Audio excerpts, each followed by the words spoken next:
Tuan Warren tidak mau Aldous terlalu gegabah. Dia kembali mengingatkan, jangan anggap dia pria lemah, aku melihat aura yang berbeda dari anak muda satu itu.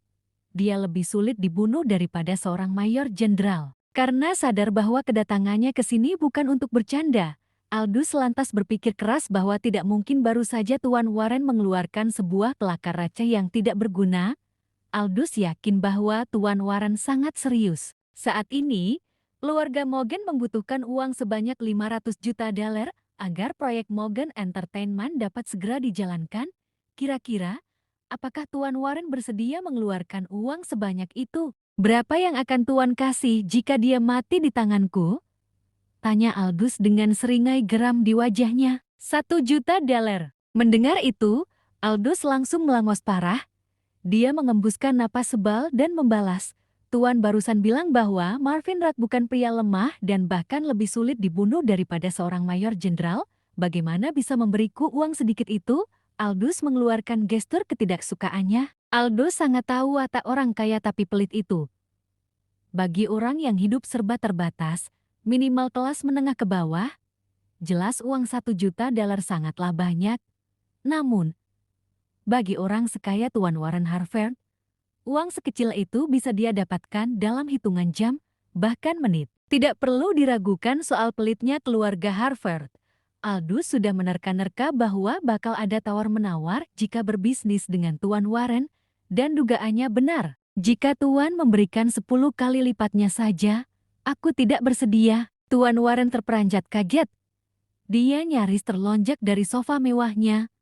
10 juta dolar masih kurang, jati berapa kau hargai kepala Marvin Rack? Aldous menatap mata Tuan Warren cukup dalam dan berkata pelan tapi tegas, saat ini, kami butuh uang 500 juta dolar untuk sebuah proyek milik keluarga Morgan. Tuan Warren langsung menyergah, kau mau minta 500 juta dolar untuk kepala Marvin Rack? Gila, dengarkan aku dulu. Tuan Warren, tidak sepenuhnya. Tuan berikan uang sebanyak itu sebagai pinjaman tanpa bunga. Tuan Warren langsung berpikir sangat keras. Dia tahu tentang bisnis gelap yang dimainkan oleh keluarga Morgan, meskipun cukup besar dan berpengaruh, namun hingga saat ini keluarga Morgan tidak pernah maju dan naik ke kelas atas. Alasannya adalah ya karena bisnis mereka kotor dan ilegal, bisa jati rugi bandar, kena tipu polisi, atau bayar tebusan karena anak buahnya salah bunuh, dan banyak lagi. Intinya, keluarga Morgan sulit kaya dengan semua bisnisnya. Karena tidak ingin masuk ke ranah gelap, Tuan Warren menolak tawaran tersebut. Tuan Warren tidak mau terjun ke dalam bisnis haram dan dilarang pemerintah. Kali ini Tuan Warren hanya butuh tangan dari seseorang keluarga Morgan untuk menyingkirkan seorang Marvin Rack. Tidak lebih dari itu. Mendengar penolakan itu, Aldous menyeringai marah. Tuan Warren tidak akan rugi. Daripada memberikan 1 juta dolar, lebih baik meminjamkan pada kami 500 juta dolar. Nanti akan kami kembalikan. Tuan Warren menggeleng cepat. Tidak bakal. Aku hanya ingin kau membunuh Marvin Rack secepatnya. Lalu kau akan aku bayar. Baiklah aku tambah menjadi 5 juta dolar. Dalam waktu 1 minggu dia harus segera mati. Aldous melangus lagi dan membalas malas. Bayaran yang sangat besar. Namun aku sedang butuh uang banyak.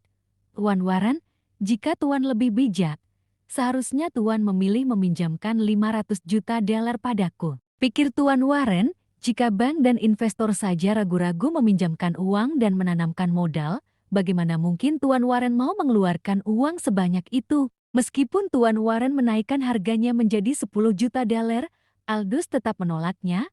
Dan pada akhirnya Aldous pun pulang tanpa membawa apapun kecuali informasi mengenai seorang pria yang digadang-gadang bakal menyingkirkan dominasi keluarga Harvard. Marvin Rack tengah berada di kantor Rack Electra.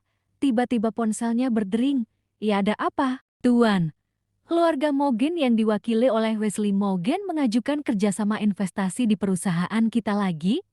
Mereka menginginkan dana sebanyak 500 juta dolar. Baiklah. Nanti saya yang akan mengurusnya.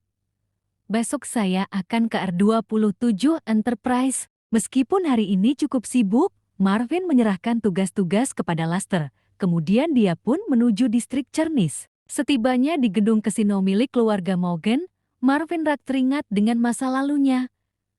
Dulu sewaktu remaja dan awal dewasa, dia juga pernah nakal, hanya saja tidak kelewatan. Ketika SMA dan kuliah, dia pernah beberapa kali mengunjungi Mogen Casino hanya untuk bersenang-senang. Jika semua temannya membawa uang begitu pulang habis, tidak untuk Marvin Rack. Apabila dia bawa uang dari rumah sebanyak $5.000, pas pulang bisa jeti $10 juta.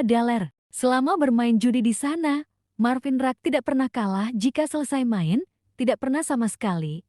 Selain memang karena jenius dan bisa mengontrol nafsu, dia juga bisa membaca dan mengakali sistem yang ada. Maka dari itu, dia cukup gampang meraup kemenangan. Meskipun demikian, Marvin bukan tipe pria penjudi berat yang setiap hari bermain ataupun setiap pekan bermain, terlebih pada saat sekarang, dia lebih suka menggeluti penemuan dan bisnisnya ketimbang judi. Hari ini dia hanya bernostalgia. Apakah mendapatkan uang di sini semudah dulu? Maksud utama Marvin datang ke sini sebenarnya bukan mau main judi, tetapi mau mengecek bisnis hitam keluarga Mogen secara langsung. Marvin pikir, untuk apa keluarga Mogen butuh uang sebanyak $500 juta? Apa mungkin mereka mau mengembangkan bisnis judi yang tidak pernah ada kemajuan ini? Marvin dengan setelan kantoran tanpa jas pun masuk. Karena tampilannya begitu nicis, Marvin dikira pasti orang berduit oleh para penjaga. "Kau dari mana?" tanya seorang penjaga. "Dari kota ini, Glorystone." Kemudian seorang penjaga yang lain memeriksa sekujur tubuh Marvin dan mendekatkan alat pemindai. Setelah aman, barulah Marvin diperbolehkan masuk. Baru beberapa langkah, Marvin dihampiri seorang wanita yang sangat seksi. Wanita itu memakai enderok yang sangat pendek. Jika dia duduk lurus, semua isi warungnya akan tampak terlihat. Ada banyak sekali wanita di dalam sini. Semuanya cantik dengan hiasan menor.